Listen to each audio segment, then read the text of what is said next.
And what's up, you guys? We are live. How's everyone doing?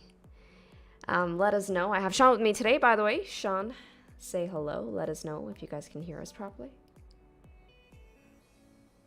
Hello, hello, hello. Good morning, good morning, good morning. Good morning. Good to see Wolves in here, Blag in here too.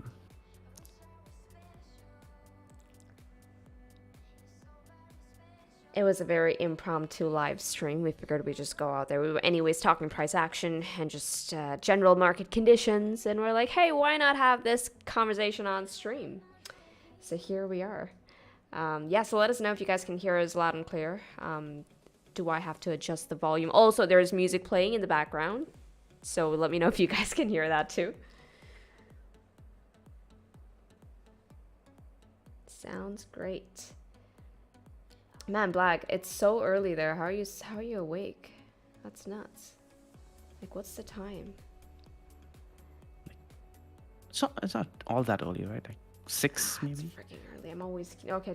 Yeah, it's 6. 6 a.m. There you go. 6. I don't know why. I thought it was like 4-ish.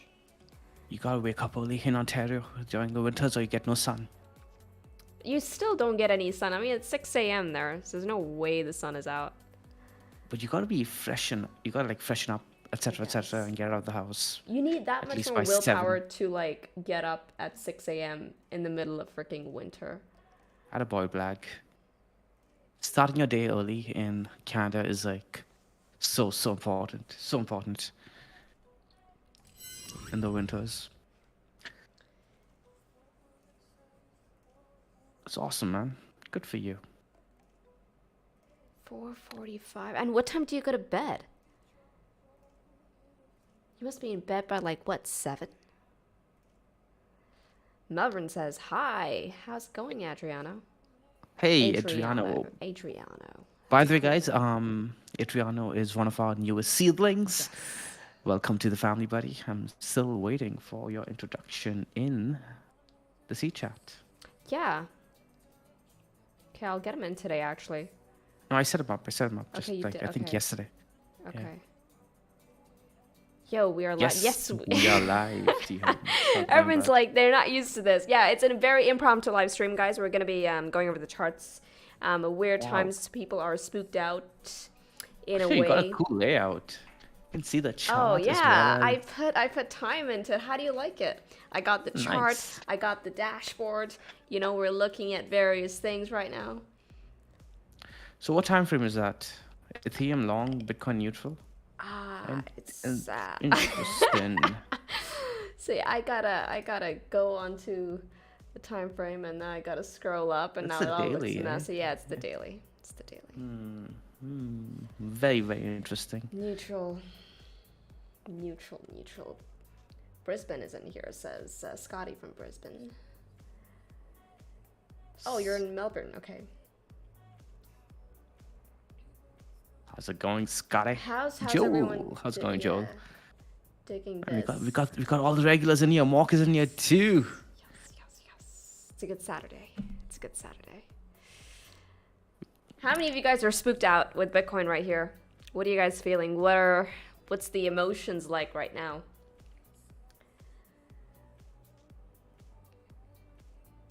If you guys are letting Bitcoin spook you out now, you guys have clearly not watched the past month or so of videos. 2 months, maybe 3 months actually.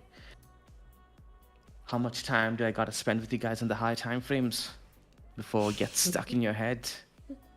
All right, we can ease people's tensions today, Krisha. Yes, sir. You ready to start? I got some cool charts to show you. Yeah. But I'm not going to show you my charts. I'm going to tell you. I'm going to say, hey, Krisha, turn on your monthly time frame. Do this, do that. You okay with that? To sneeze. Excuse me, guys. Apologies. All within expectations, indeed. Yeah. I'm not all that surprised with Bitcoin over here. Not at all. In fact, I was going to do a stream just before Bitcoin started dumping like a few days ago. This was just the day after I did my video on liquidity, right? And I was I set up the thumbnail, I set up everything. I was about to stream. I told myself, okay, I'm going to take a quick nap because Sean, you're so tired. You got to take a nap before you start. And that nap turned into a 1 hour nap. And you guys know, right? When you sleep for 1 hour, in the middle of the day, your day's just ruined. You can't do anything after. But I was going to say, uh, Bitcoin taking a tad bit too long on the weekly over here now, while we are looking for the weekly to break up over resistance. Daily volatility on the dashboard was beginning to get a bit more concerning. We had red volatility on the daily as well as the 12-hour, and I really wish I came on and expressed all of those ideas, because then I'd get to tell you guys I told you so. But now I have to say, hey, I was going to say I told you so, but I don't get to say I told you so. Yeah, missed that opportunity. That being said, the monthly, the weekly, in my opinion, it's still looking fine. Bitcoin does need to do something within the next week, I believe. I wouldn't say needs to do something, but I'd rather see it do this one particular thing. This one particular thing is going to get me increasingly more bullish. Okay, and then there's one particular thing that is going to turn my stance around, and I may get short-term bearish. At the moment, I'm neither short-term or long-term bearish, of course. But yeah, Kusha, you can start off with the monthly whenever you're ready. All right, just give me a second. I'm just trying to get a couple of things. Sort this out. I am hosting the stream after a very long time, so I'm just going to be a bit... Dilvinder says, hello. Finally got a chance to catch a live stream. Hey, man, welcome. All right, cool. I think we're ready to go. We are ready. And in 3, 2, 1, let's get on over to the chart. Here we are, Bitcoin. So yeah, I am hosting the stream today. So Sean, if you have any charts that you want to bring up, if there's any sort of indicators that you want to go over, just let me know, and I'll bring it up. I want to start off with okay, you're on the monthly. You can zoom in a tad bit. Try to get the candle in there. Yeah. Okay. So what I want you guys to do, all of you following along, is turn on your Mango ribbon. And if you guys don't have the Mango ribbon, you guys really should get it, because it's completely free. Just PM either me or Krisha on Discord, and yeah, we'll give you guys access. But Krisha, go ahead and turn on your Mango ribbon. What I want you to do is turn off, yeah, there you go. You pretty much have the setup, but turn off your 21 EMA. Okay, right, I just want people to focus on, yeah, on just, okay, so what Krisha is showing you guys is the 10 SMA and the 55. All right, the green line is the 55 EMA, the white line is the 10 SMA. Krisha, could you click on your chart? I hate those dots. I have no idea how. I just did. Oh, okay, I think it's just a bit lagging. Yeah, this is, yeah. Okay, cool, awesome.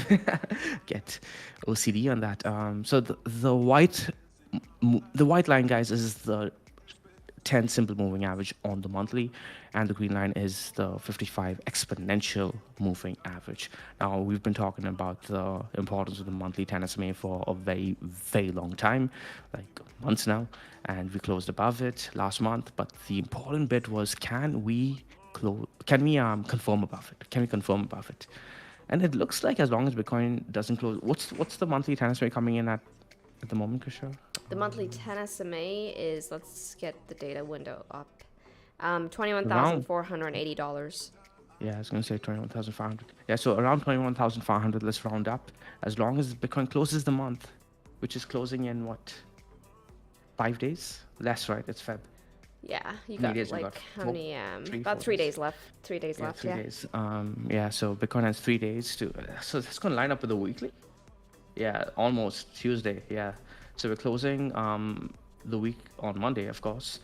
Opening a brand new week on Monday and closing the month on Tuesday. Okay, so it's going to be an important weekend. How Bitcoin performs at these levels is going to be really, really key. Does Bitcoin dump further? I think it's going to go test that monthly 10 SMA. Okay. But then the big win, Krisha, if Bitcoin can actually test that 10 SMA, bounce and close above the green 55, I'm going to be increasing risk across all positions, because many of you may remember, Mango's channel literally started when Bitcoin closed over the green 55 on the monthly time frame all the way back in 2019. So Krisha, you can go ahead and zoom out and show them. Yeah. Was this range right here? Yeah. 3K. I remember that. I remember that so vividly, because it was such an important candle close. And it was the same thing, right? Around that period where Bitcoin kept oscillating around it on the lower time frames, and I was watching it so closely for the monthly close. And when we finally closed, I believe it was Feb 2, right? Is that Feb there? I remember it was Feb. Yeah, It was, yeah. Feb yeah, 1st. yeah, there you go. It's Feb. Yeah, I remember the month of Feb. You guys go back and look at Mango's videos all the way through its history. You're going to see that Feb was when I started doing the videos. It was because of that. It was because of that. I'm like, guys, no, everyone's ignoring the fact that Bitcoin confirmed above the green 55. That's the market telling us something. We cannot ignore it, right? We cannot ignore it. And then we closed another candle right above. So we've already done the 10 SMA bit, right? We've already done the 10 SMA bit. But now if we can confirm above the green 55 as well, that's going to be awesome. That's going to be freaking awesome. So let's see. If you guys look, the months after the 3AC collapse, we were using the green 55 as resistance every single month, right? So we have a chance to literally Yeah. undo that. Yeah. I actually didn't catch that one. Good eye. I mean, like, I'm observing it right now, but I never thought to, well, give it some thought or to add it to my list of regions of resistance that price has respected since the breakdown. Because every test so far, guys, notice this, right? I'm just going to get my drawing tool out. We got a rejection right here, rejection right here, rejection right here, even the month of Jan, month of Feb, the entire month of Feb. So yeah, this is going to be it's going to be an important region to actually take out. I'm going to go ahead. You can see, right, Krisha, how obvious it is that the fucking market What? is respecting both of these levels. The 10 SMA, no one was talking about it, at least as far as I know, no one was talking about it. And it wasn't a coincidence that we closed above it and now we're using it as support. The market is taking that level seriously. And if we lose that level, Krisha, that's when we flip, right? That's when we flip and we look for basically the 10 SMA that you've drawn on our horizontal. Right over there, that's going to be our resistance level. We're going to draw in a support level on the lows, the monthly candle close lows, perhaps a wick low. Say that again. Say that again. I'm just sort of plotting this out. I think this is a very important range on the monthly time frame. Basically, your 55 and your 10 SMA is highlighting a very critical range. That's the range that we are currently trading in, right? Yeah. But let's talk about if we lose that monthly 10 SMA, we can already draw in the range for the next month. If the month closes underneath the monthly 10 SMA, we can go ahead and draw in a horizontal on the monthly candle close. You can go do that. The monthly candle close. So what, the month of Jan? At the bottom, yeah, as in go all the way down to the candle closes of Jan and so 16,485. Just mark a horizontal right there. Okay, 16,485. Yeah, and now the wick low underneath 16,000, which is 15,582. Okay, no, the wick low, not the wick high. Yeah, no, I'm just. Okay, I see. That's just easier for me. Okay. There we go. Okay, so you can draw in a box there. That's your zone. So we lose the monthly 10 SMA, guys. That's the new range that we're going to be trading in.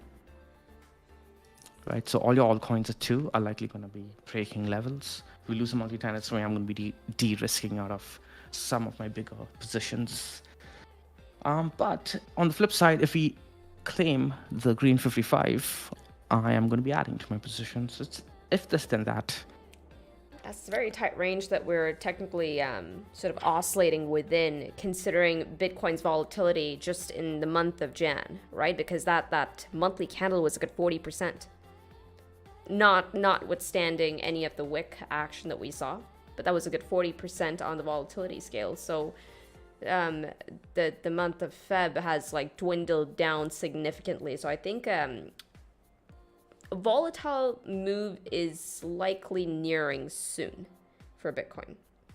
Because notice, ever since the Fed actually had their last meeting, which was the first week of Feb, I mean, price has just been very tight in its oscillation.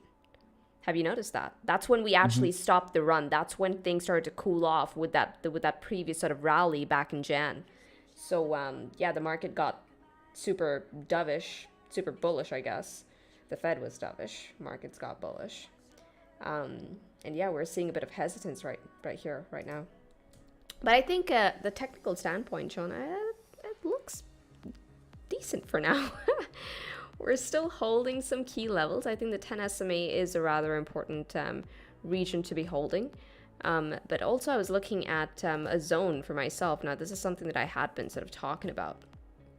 Now, I've extrapolated these zones from the weekly time frame, and you know just how well price has respected zones extrapolated out of momentum. So I'm looking at that 18.7 that I had been keeping my eyes on for like the longest freaking time. I say we close over 18.7. I think getting back down to the 15k lows is so freaking grim. And what do you know? I mean, that was the impetus to Bitcoin actually getting up to 25k, right? Right now we're testing top of the range at 22.9k right now. So we haven't really lost that yet. And I think it's after we lose that, that's when I'll be looking for further downside there. But so far holding it. But another thing that I think is important, and at least historically has had amazing playthrough, guys. I mean, I don't know how many of you guys actually caught the previous video that I did on just the daily golden cross. And there seems to be a bit of a signature on the daily golden cross. Yeah, that'd be something good to go over. Yeah, and that's had some amazing playthrough. Like, I was actually really shocked when I went through the entire history of the daily golden cross. I'm like, damn, the playthrough on it, and notice how it's still sort of intact there, right? I mean, it's confirmed. It's a confirmed golden cross between the 55 and the 200 EMA.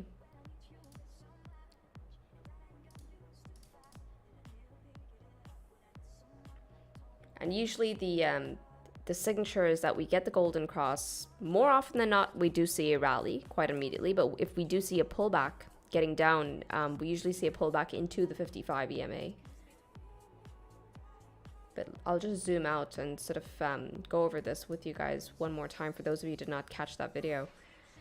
If we just start off with data point number 1.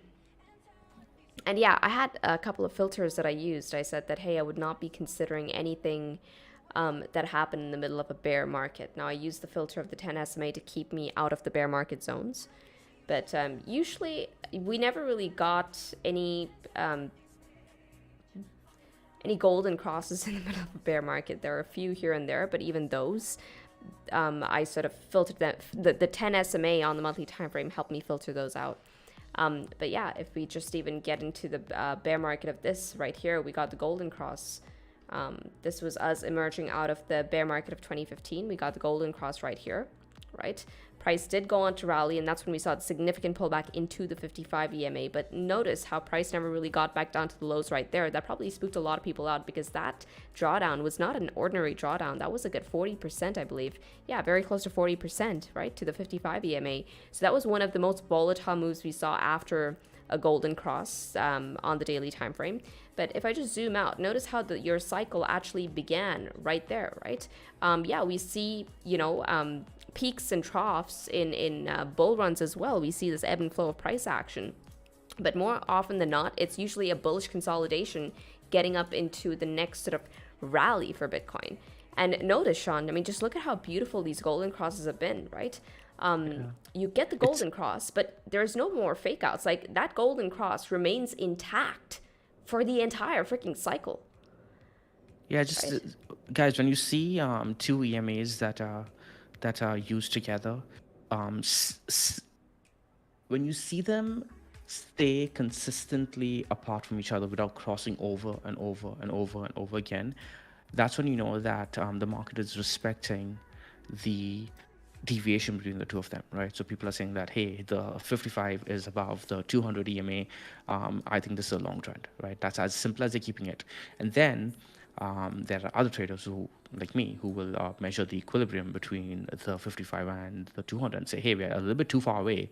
These two EMAs are moving way too far away from each other. And that's usually when you'd position for pullback, right? You start taking profits, etc., etc. So you look for equilibrium between the EMA's price as well as your 10K key and slap them on there and just look for price to get out of equilibrium in the early stages of a rising bull market, right? Because most likely traders are going to be taking profits. Remember, guys, for the longest time now, for 2 months, 3 months, I've been saying that I do not think that we are in the parabolic stage of the bull market, and this is not the time to be getting greedy and getting for any sort of, how about this? Breakout trading is not going to be the play. breakout trading is going to be the play. If you breakout trade, you're going to notice that your emotions are going to get run through, right? Your emotions are going to get run through because the pullbacks will come. The pullbacks will come. You know why? Because traders are trading this market, and traders take profits. Traders take profits, right? It is in a parabolic bull market where you get retailers coming in and they are looking for the moonshot and they hold, right? And that's where traders get run through. Traders are just run down over there. They're like, holy shit, what's going on? I took profits like an idiot. I now got to FOMO back in at resistance. And then they're scared to do so, right? But nothing is resistance in a parabolic stage of a bull market because retailers don't look at resistance. Retailers just freaking buy and hold, and things just break and break and break and break. That's why it's really important to differentiate the phases of the market you're in. I made that mistake in the past before myself, and you don't want to make that mistake this time around either. This time, my thesis at the very least, my thesis is that we are not in that stage of the market where you should be breakout trading, and you should always be, if you want to build a position, you will get the time to do so, okay? Because traders are going to sell, you're going to get pullbacks, and then other traders are going to panic because they don't have conviction in the bull market, in the rising bull market thesis. So they're going to think that we're still in a very, very bearish trend, and what's going to end up happening is they're going to sell into support. Support may break temporarily. There are going to be traders like me who step in and say, hey, this is a value buy. The zone underneath support, as long as it closes above the support, I'm going to hold my trade. And everyone's doing the same thing, right? All the traders are doing the same thing. Retailers who are trying to be traders, who don't know what they're doing because they don't have the training to do so, are going to get shook out. And they're traders who are going to make money in this sort of market is where the traders should be doing this. They should be just making money and stacking their coins of choice, right? Be it Bitcoin, be it Ethereum, be it Cardano, be it, I don't know, whatever coin you get, choose. Stack your coins. And then when the bull market really comes in, when you start seeing every resistance just break without it stopping, that's when a trader should just sit back and be like, all right, that's it. I'm just going to be sitting back and enjoying my gains. Let the market run, but I'm not going to try to overtrade this. If you try to overtrade a bull market as a trader, you're going to get wrecked. Okay, I'll stop there. No, I think this is good advice because there's always, there's a way in order to handle your trades, when to get greedy, when not to get greedy, depending on which phase of the market cycle we are in. Because if you're able to sort of identify which phase of the market cycle we are in right now, you're able to make better decisions. And you know exactly when to get greedy on your bids. Right. So yeah, getting back into the golden cross. So yeah, this is that one observation I made, and it was just so random because I was actually looking for reasons to be bearish when I came across the golden cross. I'm like, let me go and see. Everyone's screaming bullish right now. You know what's going on? And even like, it was crazy. Even the channels that don't ever cover TA, they were just like, oh, buy everything, buy now, Bitcoin's going up, right? I'm like, okay, this is usually where we see those massive pullbacks. But I mean, it was too loose a thesis, or too loose a hypothesis, too loose an idea to really hinge any trade off of, right? So I had to really get into the charts to see what's happening there, and everything was screaming, well, bullish for Bitcoin. So yeah, in the middle of trying to find reasons to be bearish, I found the golden cross. But anywho, so this was the markup phase of us getting out of the 2015 bear market, right? So we got into the markup phase, getting up to $20,000. But I want you to notice how consistent that golden cross remained on the daily time frame. Like, not once, man, did we actually see that cross. And this was such a beautiful bull market. Like, how many of you guys were here during this phase of Bitcoin? During this bull market, the 2016 bull market. I mean, it was such a beautiful chart. It was so predictable too. I mean, in hindsight, everything is perfect. But every drawdown, I kid you not, like every drawdown, if I just go ahead and, I know I'm going on a bit of a tangent here, but if I just put on my Ichimoku cloud, I got the right thing, I do. I'm gonna turn on my EMA. Like, your bid was, I believe it was the weekly Kijun right there in the weekly cloud levels. You'll see that every pickup was on the weekly cloud. It was very, very easy to bid, right? And it just, that signature just stayed intact throughout the entire freaking cycle. It was nuts. But yeah, so the one observation there was, yeah, we got the golden cross, and that remained intact, very, very consistent. I'm just gonna put that on. Okay, there we go.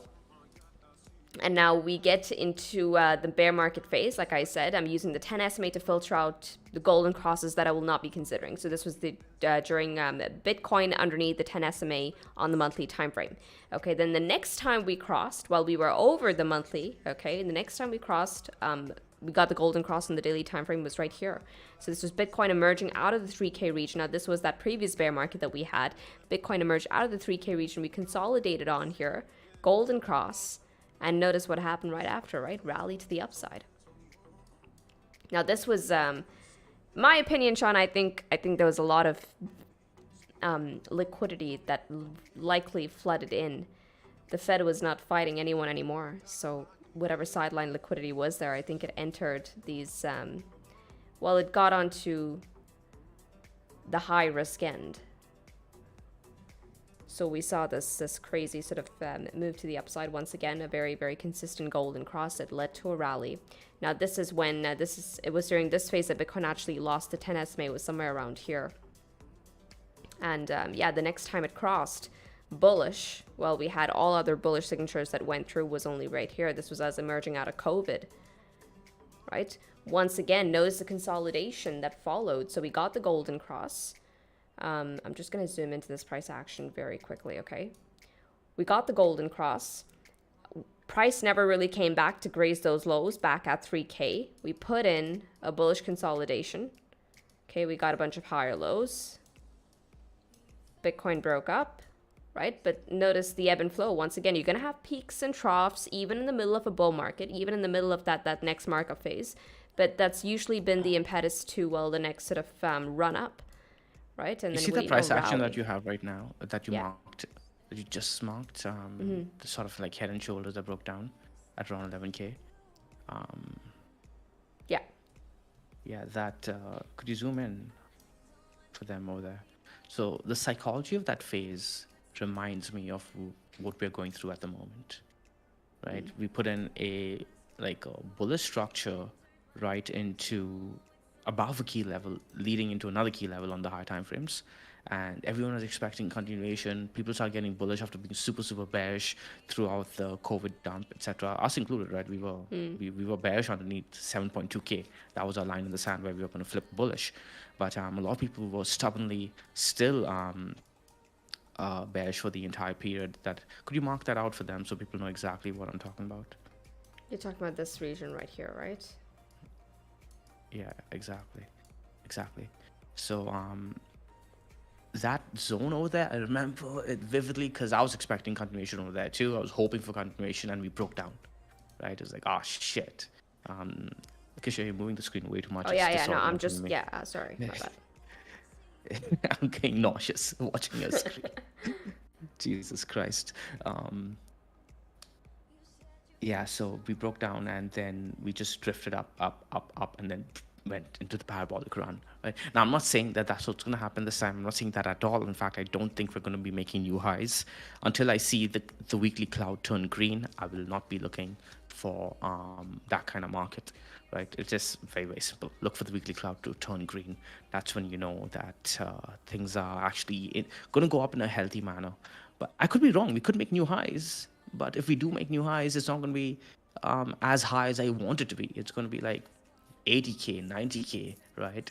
Because as long as the cloud is red, I will not be looking for something. I will not be looking for 200K. That's another way to put it. I will not be looking for $200,000 until the cloud turns green. Let's go with normal numbers like that. But yeah. Just like $200,000. That That's all price I heard. tag, that is the eventual target. It's always been. But yeah, that price action that you've marked out over there, the head and shoulders,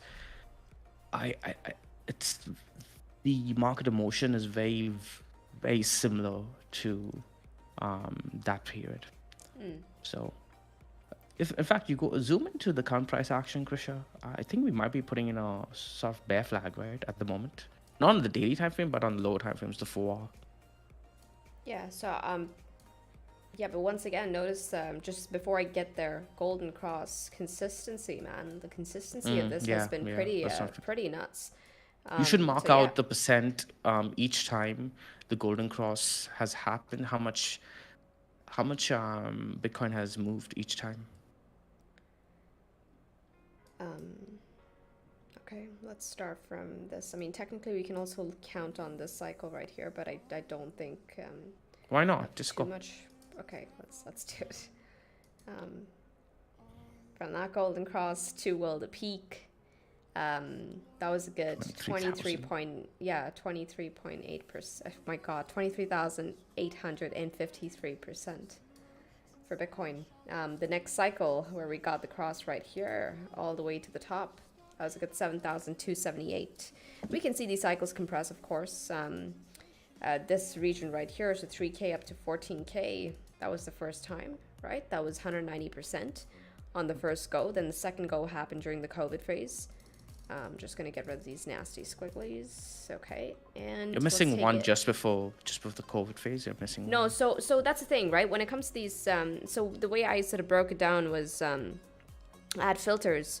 So anything, if price is living over the 10 SMA and we get the daily golden Oh, cross for as long as Bitcoin lives over the monthly 10 simple moving average. I'm looking at the that's monthly when it 10 SMA to counts. tell me that, hey, you know what, we're in a bull market phase. I think Oh, that's a pretty fair sort of okay. So indicator to so use. so this is every golden cross above the monthly 10 SMA. That's what you're looking Correct. at. Correct. Okay. Right? Okay. Okay. Okay. Okay, because that way we're able to sort of filter out which ones to look at, which ones to sort of ignore. Because let's face it, if we're living underneath the monthly 10 SMA, I mean, we're in a bear market. That is one of our Yeah. triggers for, okay, this is bear market phase. Yeah. This is the time to be taking profits, right? So I'm only looking at crosses that we've received once Bitcoin is living over the monthly 10 simple moving average. Okay. That's fair. That's fair. Okay, I think that's pretty fair, yeah. So yeah, we got this monthly, the daily golden cross right here. So from there, from where we got it all the way to the top, that was a good 576% all the way up to whatever 68. No, what is this? Yeah, 62, $62,000. And now we finally have another golden cross with price living over the monthly 10 simple moving average. Okay, so we've already established that. I can actually go ahead and put on my monthly range right here. I'm going to just knock off this line for now. That white line that you see on my chart is the monthly 10 simple moving average. Okay, Bitcoin is currently living over that region. We have a golden cross. And yeah, so we'll have to see how far this can go.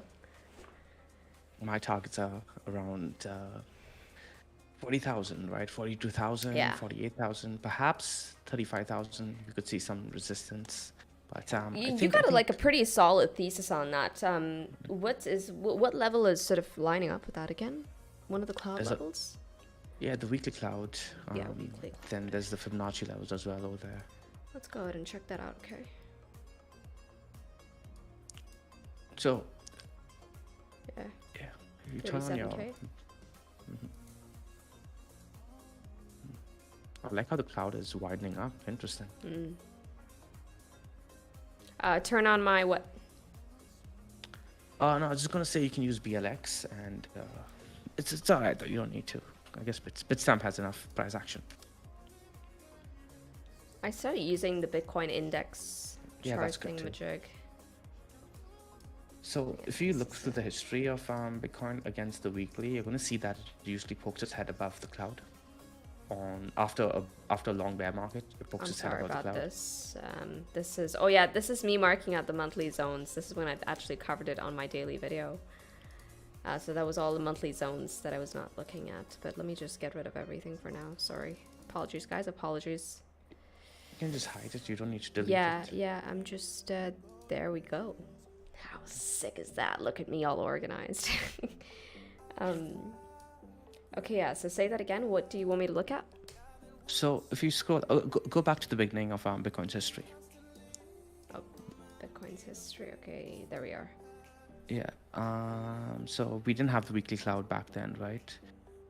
If you do notice though, Bitcoin tends to do a long bear market and then a retrace into the 60% Fibonacci level, 65, 68%. If you want to get a little bit more precise, if you want to get super precise, it's the 75% retracement level. So Bitcoin retraces around 75%, which lines up with the top of the cloud. Now, the thing is that unless the cloud is green, Bitcoin does not have a parabolic run. So you can just look at each time Bitcoin has had the green cloud. That's when, if we break above the cloud, we're likely going to keep going. So you can skip this And market. you're looking at the weekly cloud, right? Yeah. Okay, yeah. So we can actually, there was not a lot of price Yeah, action there's here, so not. we can Yeah, actually exactly. go on to sort of this Yeah. phase right here. Okay, so you're saying that until Bitcoin actually gets its So green you see that cloud. you see that push up above the cloud. Yeah, I'm just gonna change, just darken the color of my cloud so you guys can see it properly. Yeah. Okay. So you see that where the candle stuck its head above the cloud. Yes. Bitcoin has right here. done that even in 2000, even in the 2019 bear market, right? But the difference between the 2019 bear market and this bear market was that the cloud turned green, and the reason the cloud turned green was because we had a prolonged, more flat bounce off the lows. Because when we bounced off to, 200 was a low. You can see the bounce, right? It didn't happen as aggressively as the 2017 bounce, or rather 2019 bounce, where we bounced like all the way to 14,000, right? So Right, yeah. yeah. Because that So was, because it Go was on. so prolonged and we trended, right, the cloud, everything was allowed to get back into equilibrium.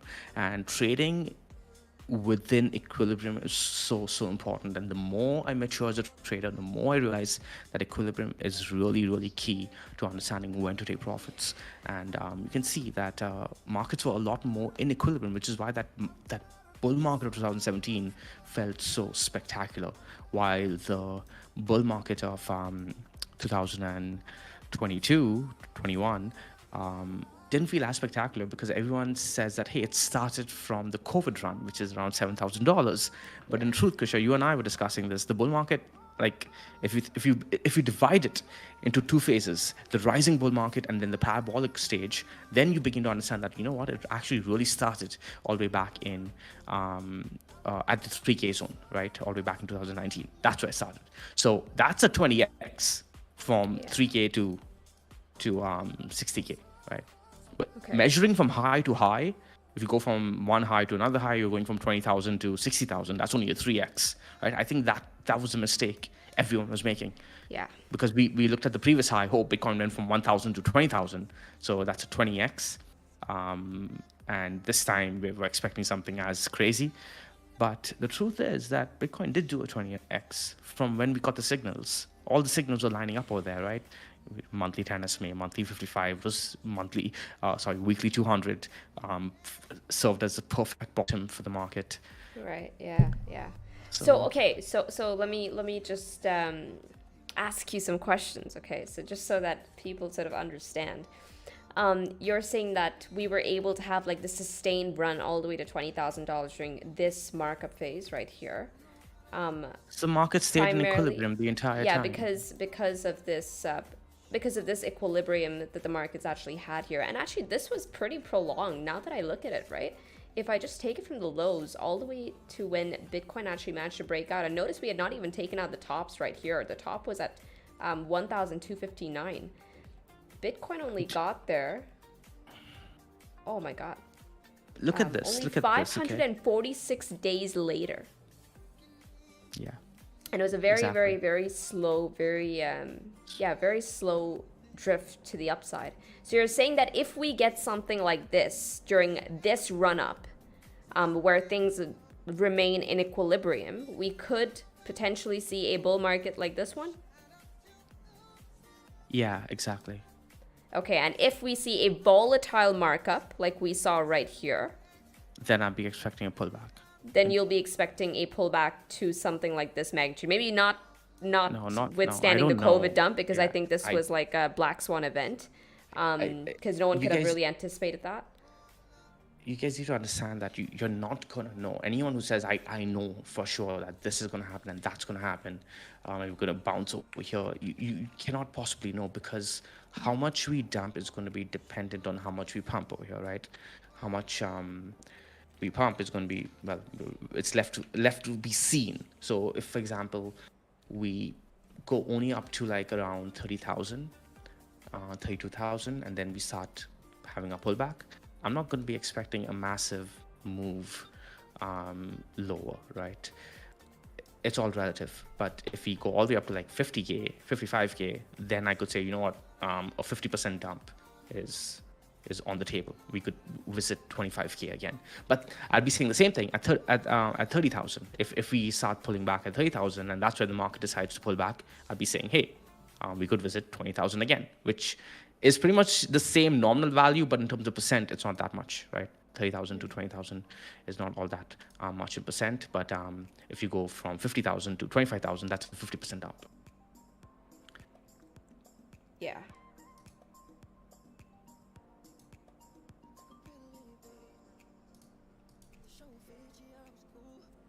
I'd love to, yeah.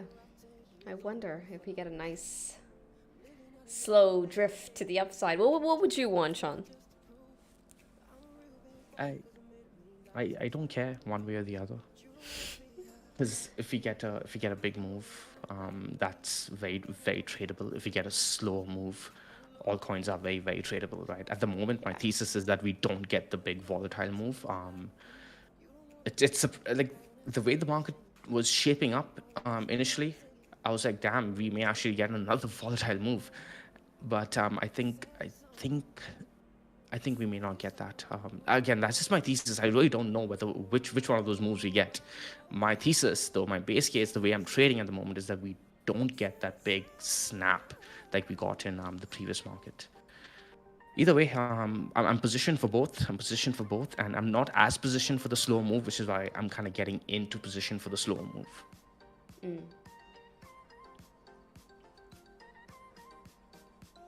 So check this out, right? Do this.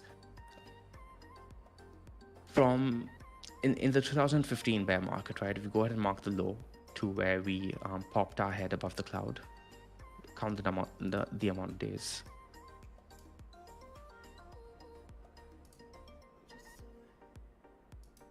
I wouldn't call that the low really, but okay, yeah. For argument's sake, let's use that hunt as the low. But honestly, look at the candle close low. That matters more. That's where, in my opinion, that's where the real low was, right? Yeah. So how many days? 511 days, right? Yeah. Okay, cool. So 511 days, and then we pull back into the key zone, bounce off the key zone into the cloud, and we kept going. Correct? Right. Market was in equilibrium, Tenkin was above the key zone, etc., etc. Okay, cool. So now go back to 2019 now and do the same thing. Go from candle close to where we poked our head above the high.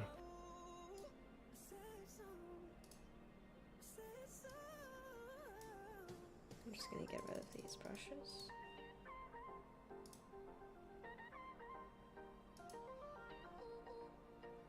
That was like 200 days. That was like half the time. So regardless of which low you take in the previous market, the first one that you took or the second one that we took, this one was way faster, correct? And what happens? We pull back, but we pull back to the bottom of the cloud. Yeah. Right? We didn't stop at the key zone. We pulled back to the bottom of the cloud. Now go back to 2015. And we both know that the cloud is displaced, right? So if you want to check when the cloud actually turned green, you'll have to go backwards, right? And we know that it's displaced by 30 days. So you can like backtrack as to when the cloud turned green. And look at that. The cloud, there you go. So that was a signal to the market that, hey. Let me just mark out a line. Give me 1 second. Let me just mark out a line for them. That way they can see it. That's when so basically the cloud is displaced. So it was during this phase when Bitcoin was up here and popped its head over the cloud. That's when we actually saw the weekly cloud turn green. Exactly. So now do the same thing for this market, this phase. Not for the cloud green. Now do it the other way around, right? Where was the cloud green when we topped, when we stuck our head above at 2019 when we stuck our head? Okay. Yeah. So basically this phase right here. Okay. Go 30 days forward and be like, was the cloud green? Nope. No, right? Red. Okay, cool. So now the second time that we popped our head above, right, was the cloud green? Just check. It's as simple as that. This time around? Yeah. So when the cloud turned green, you can go back 30 days to mark out when we actually. We were already at the. Okay, no, we were not at the high. Never mind, Crusher. Never mind. The cloud is displaced. Yeah. Okay. Now mark horizontal there. Okay. And what was price setting at?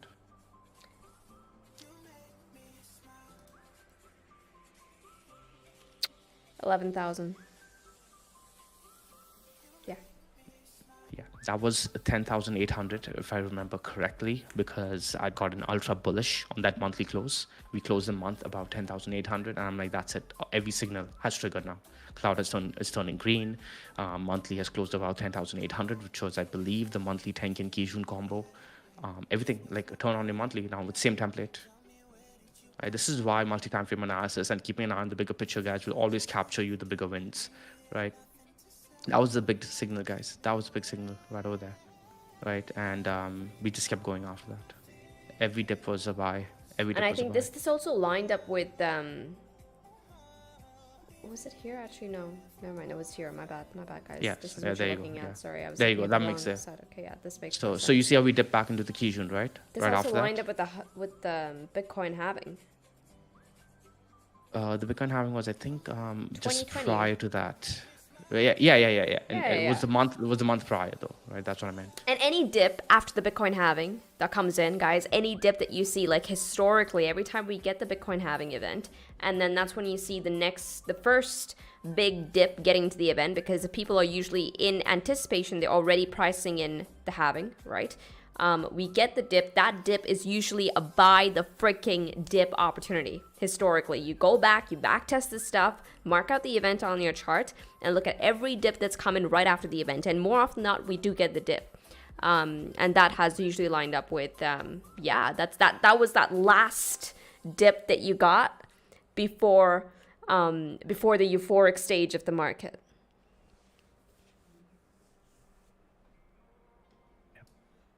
Yeah. So that was yeah. Be careful though with use the halving definitely, and what Kusha said has worked historically across markets, right? When I say historically across markets, I'm talking about supply and demand shocks historically in like various wheat markets, different grain markets. People just cannot fully price in appropriately the supply and demand shocks of seasonal changes in different commodities. So historically, this has worked even in different markets, and I'm pretty sure it's going to happen in Bitcoin over and over again. But using your technical indicators will help you stay safe against it not happening, right? Yeah. So for whatever reason, if again, Kusha, you zoom into the 2020 when we closed above the Kijun, right? Right over there, like I was ultra bullish, but I would flip if we closed back underneath the tank, and I would flip, right? Boom. It didn't matter what my fundamental thesis was. It's because my technical analysis is there to protect me against my fundamental thesis. I have a fundamental thesis of Bitcoin going up to $200,000 eventually. I don't have any technical thesis for that at the moment. None whatsoever. My TA exists only to protect me to the downside. That's what TA is really for, guys. That's what TA is really for. It's a risk management tool to be able to capture the volatility of this amazing market given to all of us millennials, Gen Xers too, and hey, boomers too out there who are, if you guys are boomers and doing all of this, it's amazing. It's amazing that you guys are not head stuck in that boomer. I don't say boomer mindset. It sounds bad, but you guys know what I mean, right? The fact that you guys are doing this is amazing. But if you guys are millennials, this is our big opportunity. This is our big opportunity because we were given nothing else, right? We were given nothing else. Every asset price was overinflated. Stocks, bonds, and real estate, of course. Everyone is very well aware. To put things into context.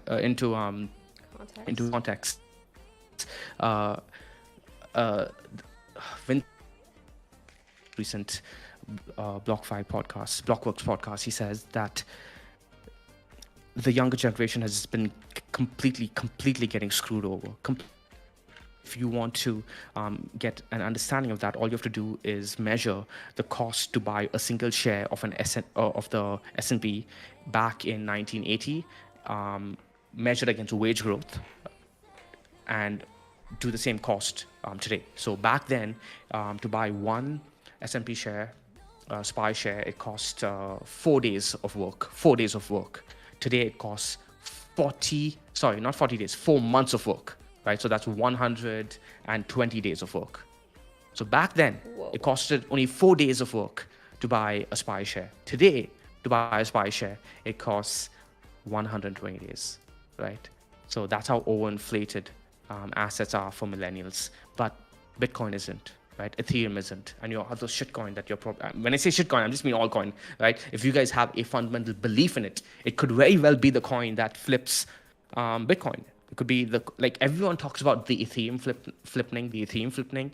I was talking to Krisha the other day, and I'm like, it's gonna be so funny when we're down 10 years from today. It's going to be some random altcoin that today is on page 300 that eventually ends up being rank 1, right? Bitcoin being like maybe rank 10, Ethereum being like rank 12, rank 13, and there'll be a random shitcoin that is, I'm saying shitcoin again, right? You guys know what I mean. Random altcoin that is rank 1 that nobody's even talking about today, and 10 years from now no one's going to care that Bitcoin and Ethereum are not rank 1, right? It just I don't know why I brought this up or where I'm going with this, but the point is that if you have fundamental belief on something and you really, really, really know what you're talking about, okay, don't just delude yourself because some influencer believes in it and you're following his call because he wrote a freaking tweet thread on it.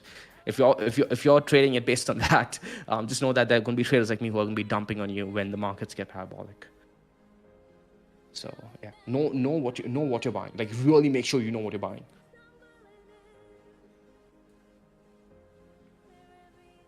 It's okay. Boomers are absolutely able to see the once in a lifetime opportunity. I celebrate Gen Z and millennials getting ahead. Yeah. Well, if they actually do, right? If they actually do, I'm not sure. I'm not sure millennials and Gen Zs are taking this opportunity seriously enough. We're all stuck in our little bubble over here, and we think that everyone is taking advantage of this opportunity, and that's not true at all. What's happening is most millennials, most Gen Zs are listening to bad advice coming down from Gen Xers and boomers, and they are getting stuck in the wrong grind, in my opinion. Which technically sort of makes sense if you look at the generations, right? There's a very, very massive gap between the millennials and then their parents. So you usually look towards your adults for advice, but because of that gap, you could possibly stray the wrong way. And not out of malice, right? It's just that that's all they know. The whole move up to 14K was unbalanced price action, says Alexander. Every move up is an unbalanced move.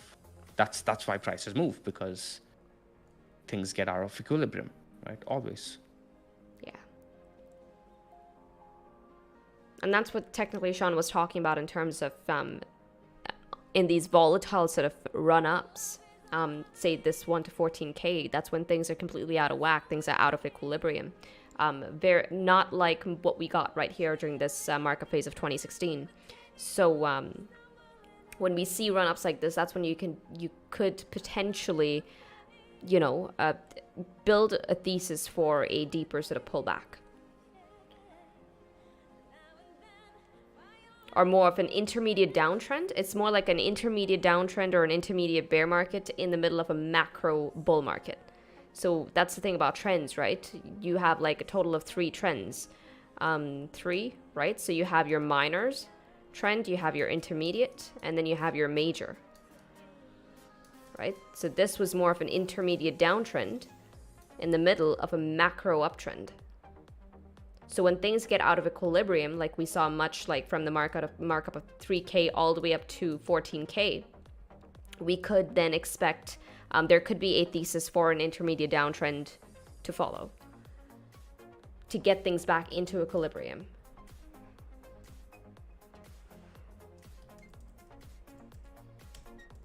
Now here there were a lot of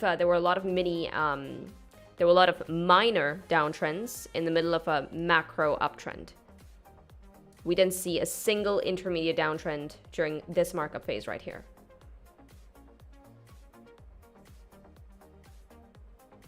That's because this run-up it had a level of equilibrium to it. So we'll have to sort of see now. I was thinking that, people are still sort of anticipating, Sean. This one is specifically for you. People are anticipating rates to keep going up getting into this summer. Those numbers have changed. Those forecasts have changed. If money keeps getting tighter there, do you think that's a good sort of thesis for us getting this sort of run up as opposed to something like this?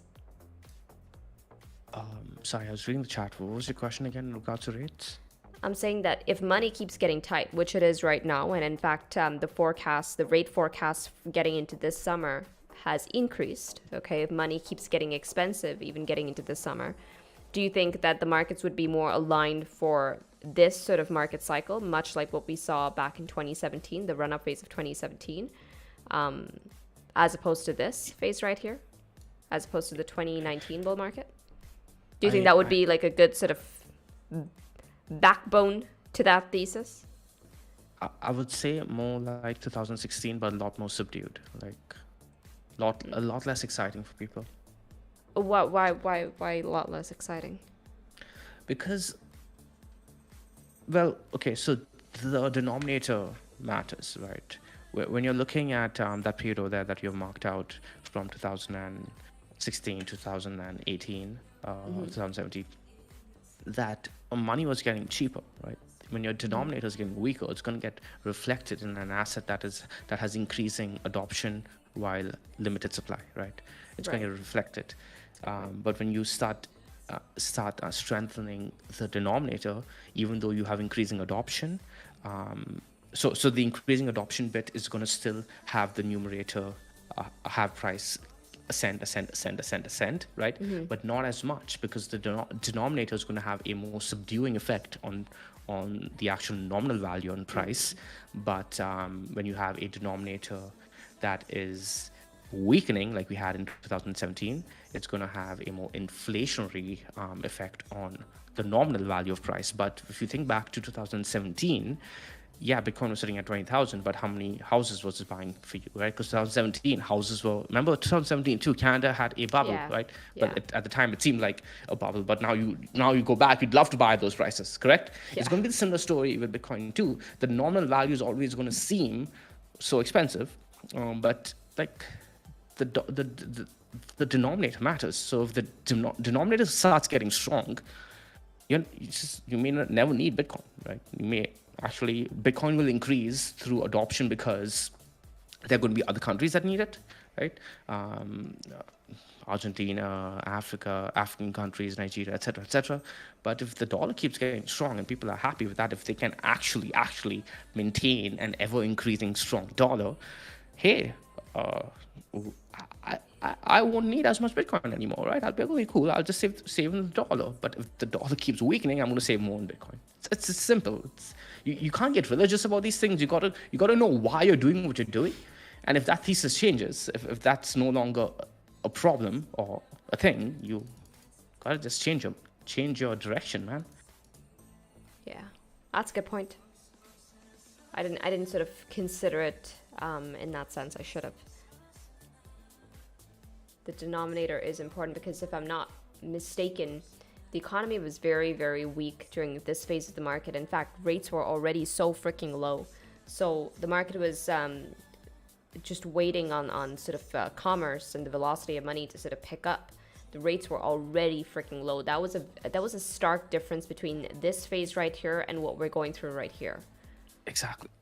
That's definitely something to consider, yeah. That denominator, the denominator effect there was very different. So, okay, that's a good point. I should have, yeah. Qualitatively, the market needs a facelift before we see more FOMO. I thought in the last bull market that we were beyond things like failing stable coins and failing exchanges. Clearly not. Oh, dude, I feel you on that, man. Like Krisha and I wouldn't say super lucky. I think we were very disciplined. And we ended up being rewarded for it. We decided not to touch any of that. We didn't understand any of it fully, so we touched none of it, right? And at the time, it was difficult because we were watching everyone make money. I had a friend who had a lot of money in Luna and a lot of money in USD. ended up getting hurt from that real bad. But I actually had multiple friends, but some of my friends were a little bit more exposed. And it wasn't easy seeing everyone else in the market make money and me sticking to my discipline because I had a long-term goal of acquiring a certain amount of Bitcoin, which, by the way, like I told you guys on the Grove, on our Discord, we achieved our Bitcoin goal in November of 2022. So yay. But yeah, I have to say discipline on that long-term goal, right? I didn't want to risk any of that for these shiny objects that seemed very, very tempting at the time, but we stayed away, and it saved us.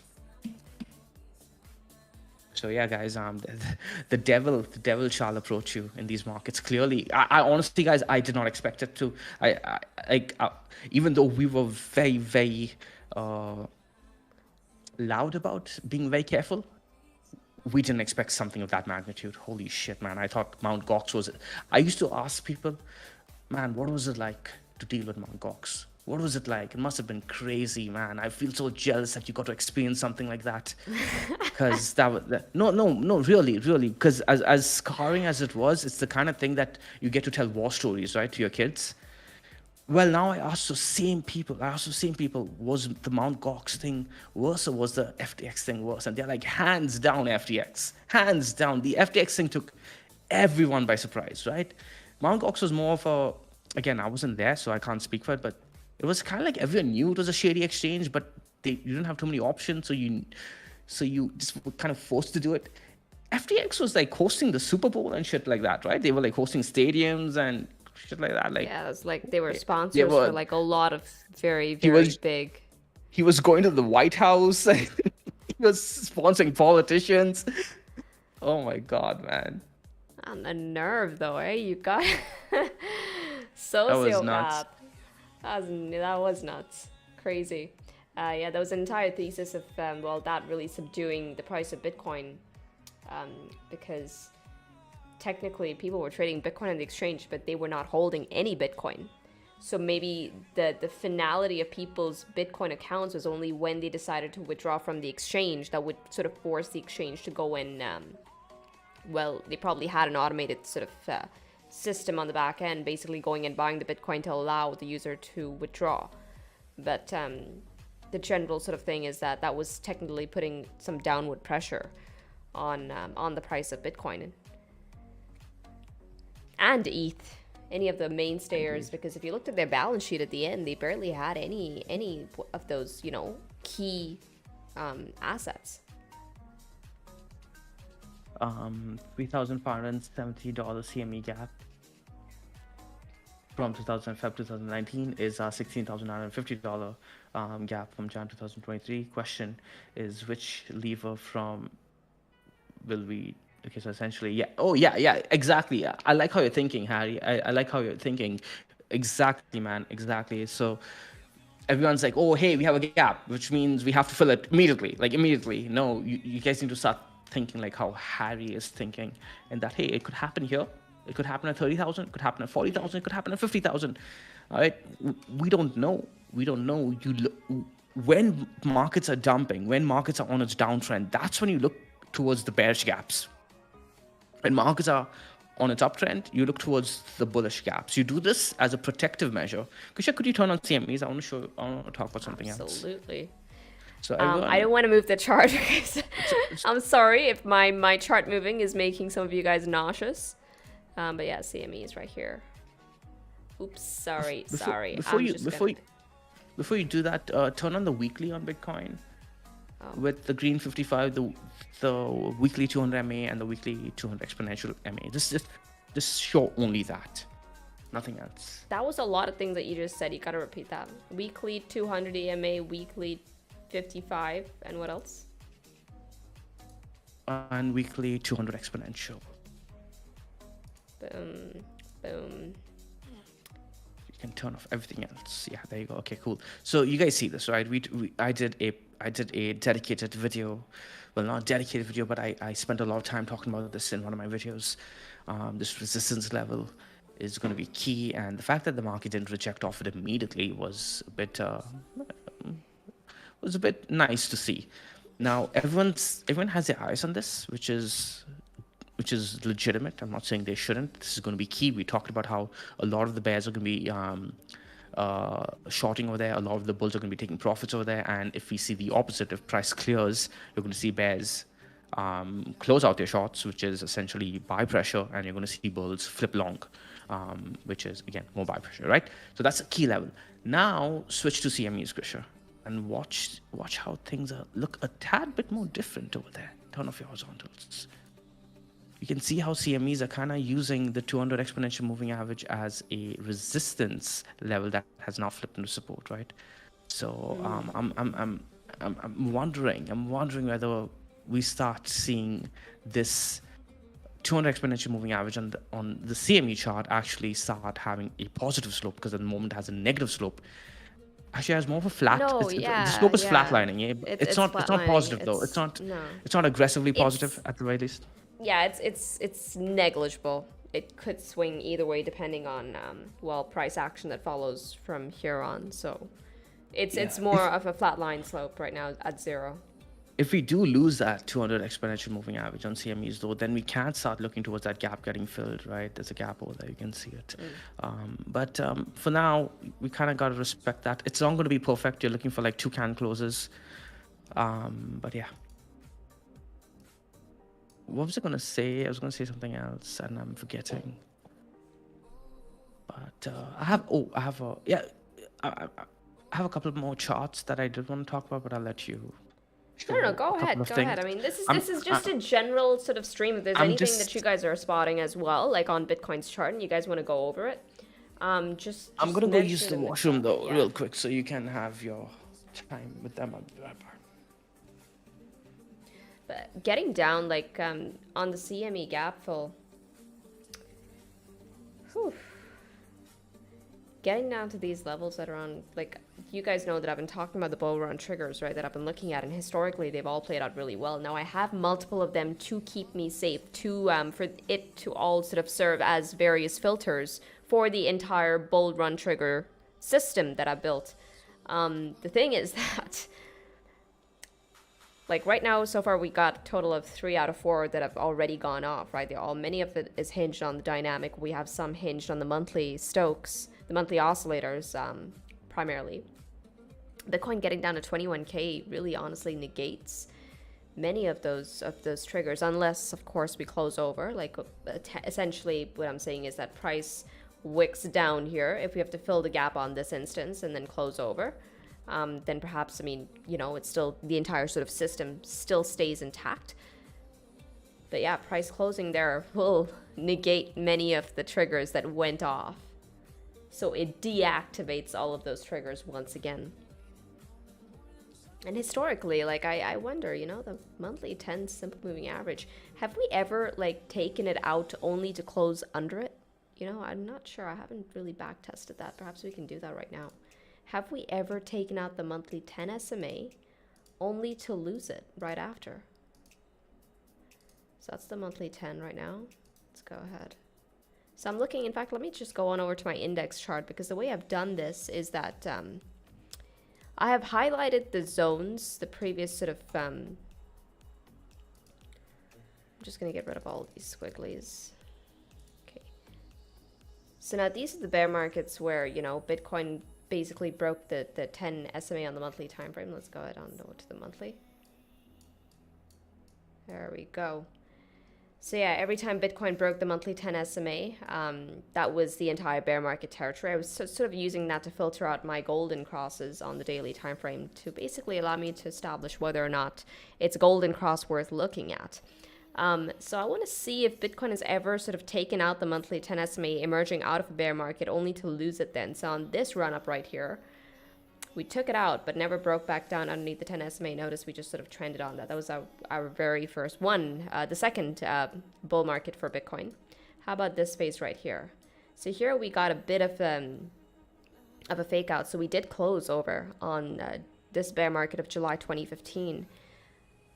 And only for us to lose it on the next month. So we never really got that confirmed close on the monthly right there, right? So we closed one month, we lost it the next month, came down. This seemed like a hunt. right? And then the second close we rallied. So we have that one outlier data point right there. How about right here? We took it out right here, rallied. Now this is when things really got out of equilibrium for Bitcoin. And what else? Is there any other? Right here. There's one more data point right here. So this was, we received this right before we actually lost it, right before the COVID dump. So once again, no confirmed close. We got one peak over the 10 SMA, only for us to lose it on the next month.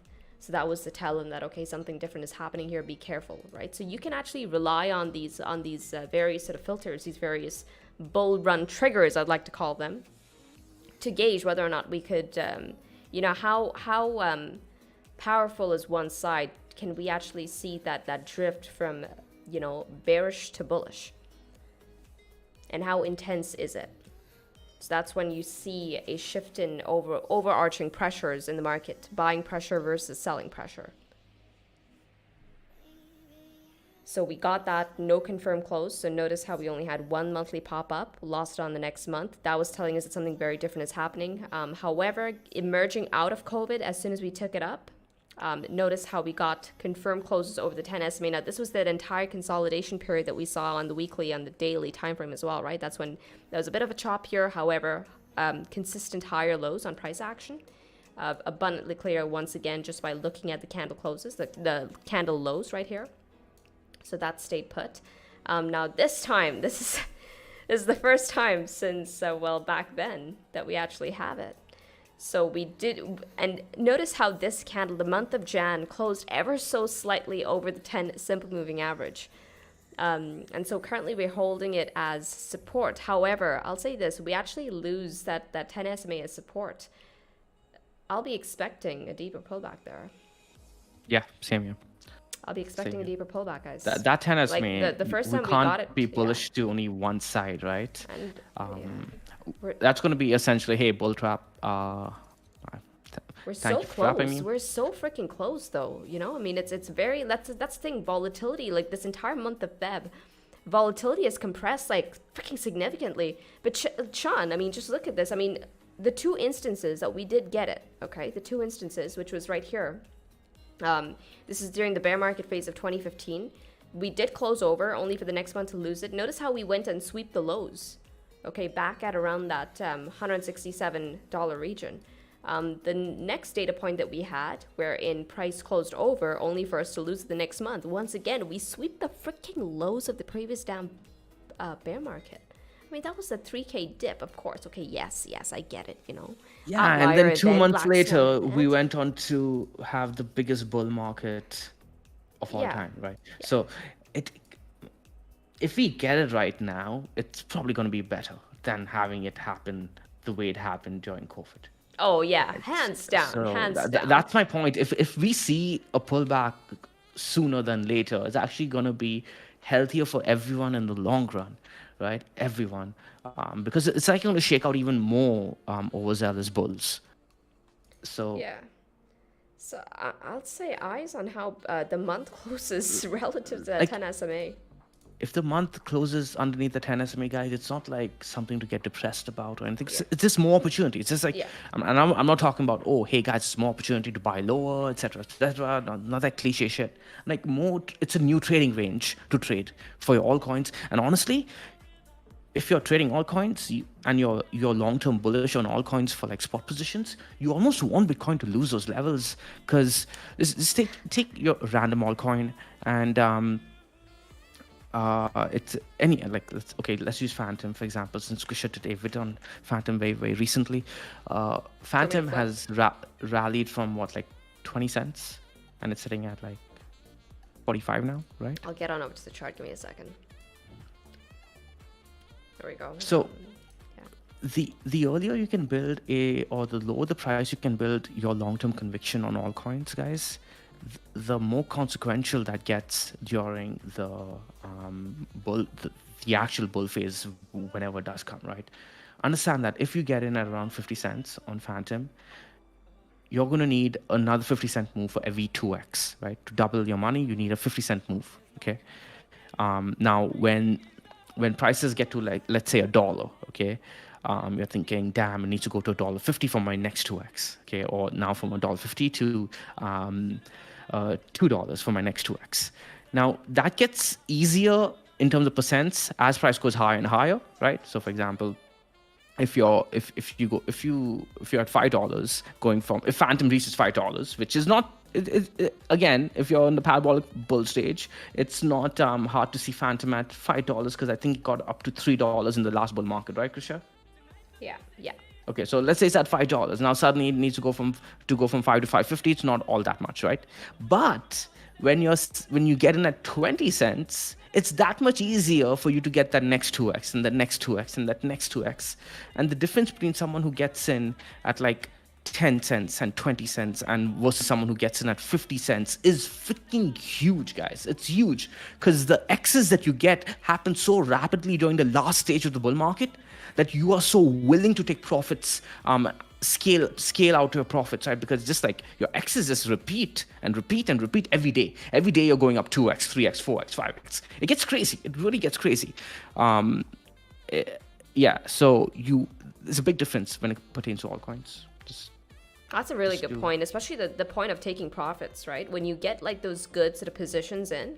And when I say good positions, like, okay, I think we can establish that every time, Bitcoin actually pokes its head over the 10 SMA getting out of a bear market, that's at the very least, okay? Even if we lose it on the next month, that's at the very least a get ready sort of signal. Things are beginning to turn. Start looking for those long-term allocations. In fact, we had been talking about long-term allocations since Bitcoin was at 18.7K, $15,000, even after the FTX dump. We were talking about those long-term allocations. But, getting conviction on these sort of regions, phases of the market, getting in your positions is good, but even getting in those conviction positions. Now, Sean actually spoke about, understanding if there's a project that you have like this high conviction on. Of course, you would have done the fundamental research that you ought to do to get that conviction on it, but that's where you really get in those good positions, wherein that if price actually does start rallying, wherein if we actually start getting up into that entire sort of markup phase of the next bull run phase, that's when on important sort of regions, you're able to take profits also with conviction, right? You're not hesitating, should I take profits here? Should I take profits here? Because it's not about just getting in your positions. At least, Sean, this was something that I had, one of the major takeaways for me for the previous bear market. There was some positions that I really wanted, which I got, and I got it at really good regions, mind you. The issue was that I didn't take the position size that I wanted to take. So even during the markup phase, I was a bit hesitant in taking those profits. Right? So that's one thing. So have that conviction, but it's not just having the conviction getting in, but have the conviction to take your proper position sizes.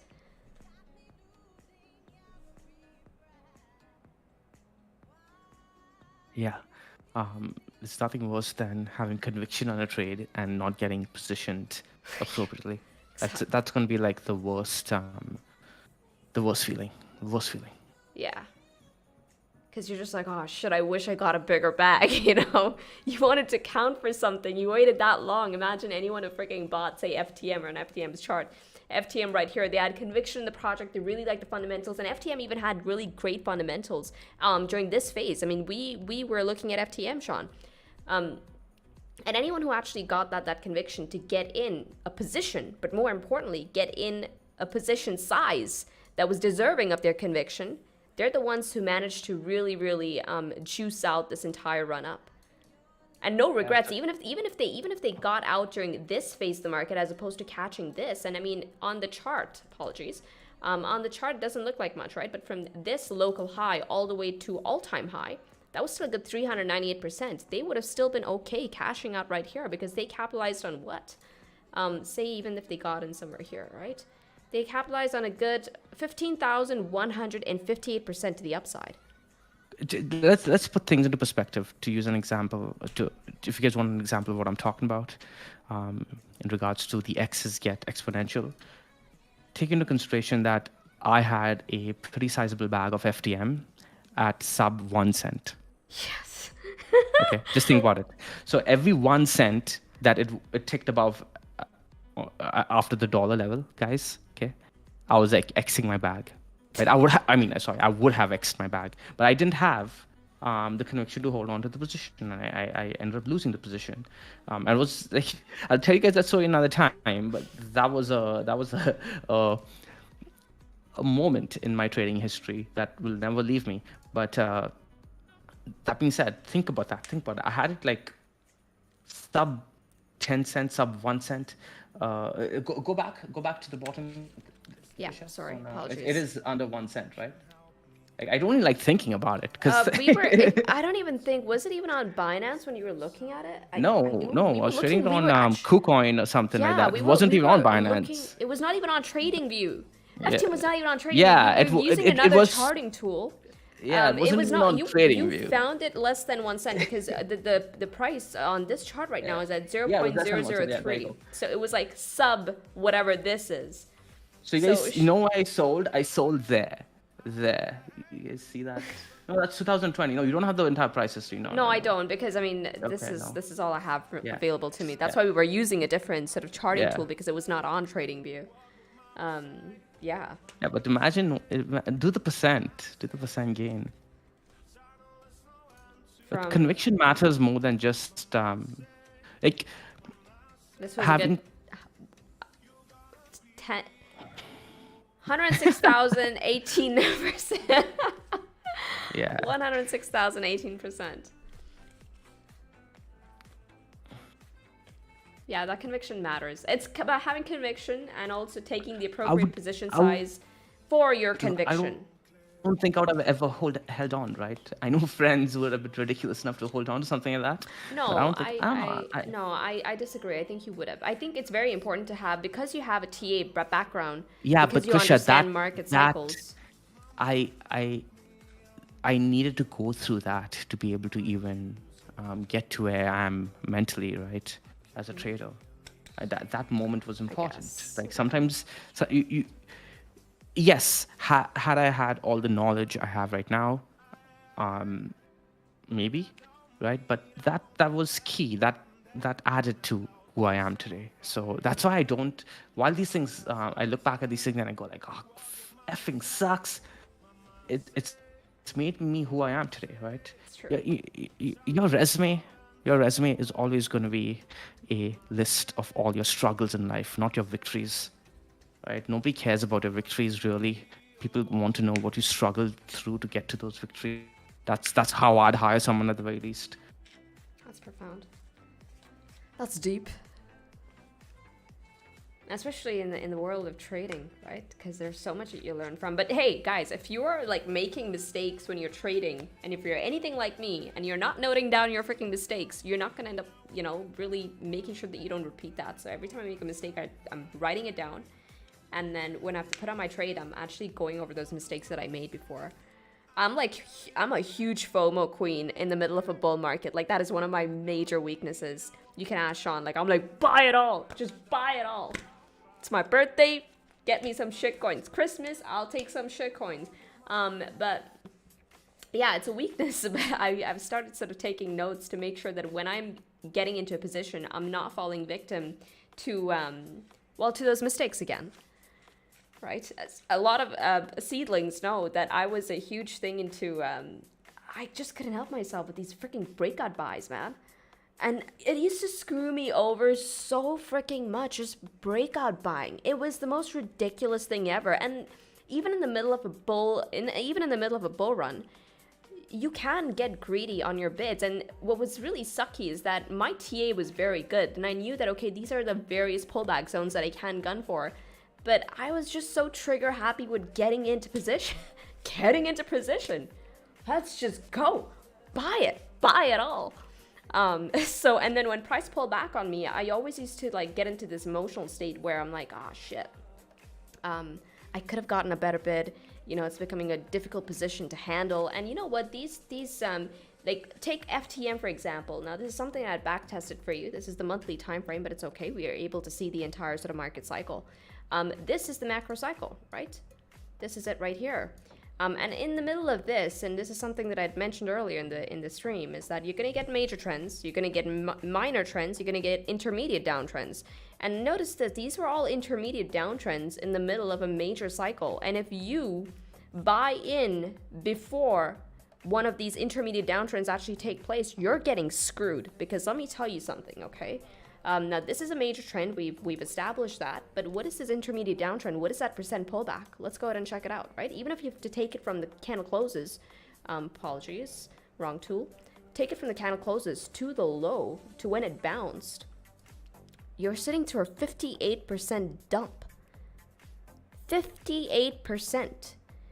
Compounding works on this side as well. Suddenly, getting back up to your original position, you have to make that much more to the upside, right? It's the same thing right here, this intermediate downtrend. Your overarching position, your overarching thesis of this being a bull market might not be wrong, but if you position terribly, you're going to be in a very sticky position. If you sort of get into a bad breakout trade, you'll be in a sticky position, right? So now this was the other one. This is another intermediate downtrend where you sat through a 75% downturn. Now, of course, mine was never this bad. Like I was FOMO queen, but not to this extent. But if you guys are not sort of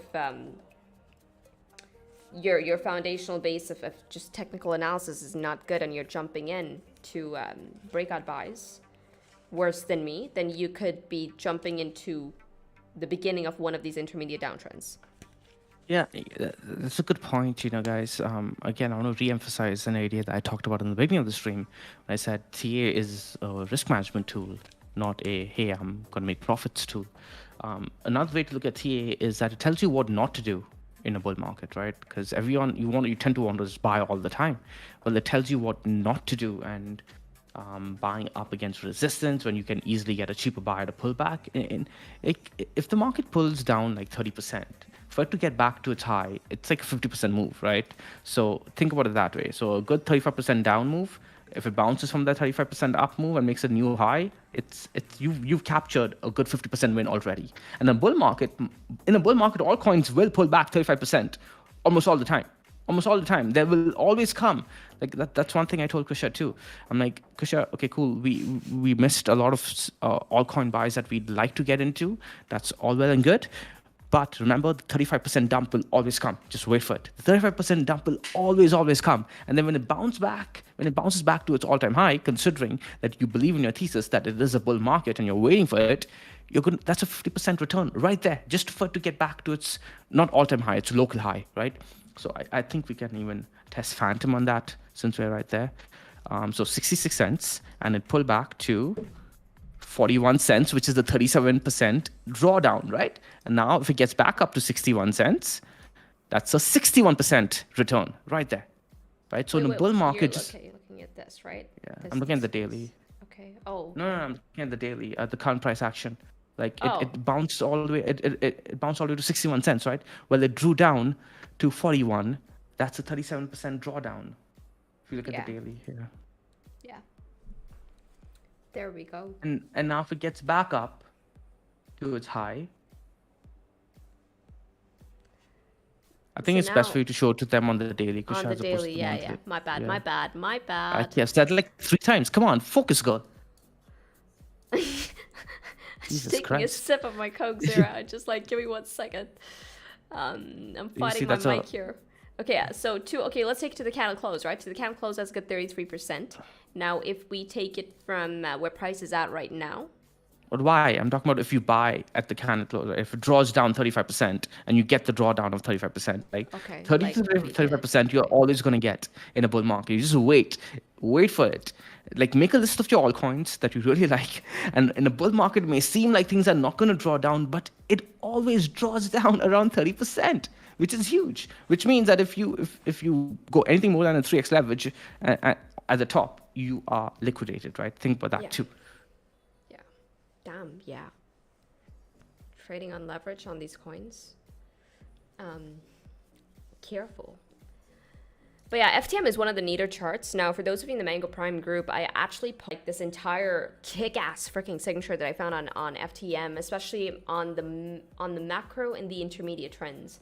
And yeah, if we actually follow a similar sort of template, a similar sort of blueprint in this market condition, in this market cycle, that's going to be some massive edge. So I am still very much in my FTM position. For those of you who wanted like a quick update on that, I think Dominic from in the Mango Grove was asking me about an update on FTM. And Dominic, you're seeing my zones on, if you're here, that is, you're seeing my zones on the chart right now. These are the critical regions I'm looking at. And yeah, still very much in my position until we actually take these things out. And at that point, I feel like even if price actually breaks down further from here, I mean, we just went over Bitcoin on the monthly time frame, right? Bitcoin, I would anticipate that it also takes out its monthly 10 SMA, which I believe is going to be a critical, it's going to be that clutch region that you could be like, okay, you know what, something different is happening. Perhaps I can gun for lower. Perhaps I can get it. So I'll be looking at, yeah, let's get on over to the weekly for that. I'll be looking at 27 cents. Right, these are all going to be like cascading plays. These markets move. There's a bit of cohesiveness with the crypto markets, so we can bank on that. That is going to spill on over to, as in not crypto spilling on over to traditional, but we'll also see like traditional markets also likely taking a pullback. And once again, you know, freaking stupid ass Kramer, Sean, he tweeted like earlier this month, "We're in a bull market. Buy everything." I'm like, watch Kramer call the top again. Every time Kramer is bullish, guys, swing bearish. Every time he's bearish, swing bullish. Yeah. There's gotta be, there's an indicator of just there's a Kramer indicator just based on all the nonsense that comes out of this guy's mouth. Just counter trade. His advantage now. I think he's using it. I definitely think he's using it to his advantage. I think he's saying things because he knows the market's going to do the complete opposite, and he's like filling his bags and selling and shit like that. Has to be. It's ridiculous. That's crazy. You gonna be hanging out with them some more? I know we'll call it. I promise Sean that I'll be making him something good, and we'll continue our Walking Dead. I was having fun here, but yeah, I hope you guys found this informative, educational. I know today was primarily on Bitcoin, but perhaps well, over the week I will be covering altcoins along with my Bitcoin analysis, so I can give you guys a better, more in-depth altcoin analysis. Sean, is there anything else? I'm just going to take a Bitcoin's chart right here, monthly 10 SMA, guys. Eyes on that. Yeah. Keep monthly it simple 10 for SMA yourself. and Green 55. Just mark out those two levels. Coming in at, let's go pull up my data window. So the Green 55 is at 23,485, and the red simple moving average is sitting at 21,476. So those two are your levels. Again, 21,476 support, 23,485 resistance. We got 4 days for the monthly close. Bitcoin, well, I'd really like to see the monthly close green as well. So you can mark out another level at around 23,132. A close above there, and monthly closes green. But closing above the Green 55 would be like the icing on the cake. Icing on the cake, indeed. I'm looking for 36,000 at that point. Okay, you guys have Sean's targets, especially that upside All right, guys, target. with that. There we go. And yeah, I hope you guys... the stress-free way. We'll Ciao, see you guys in the next update. See ya. And thank you for tuning in. And don't forget to hit the likes on your way out.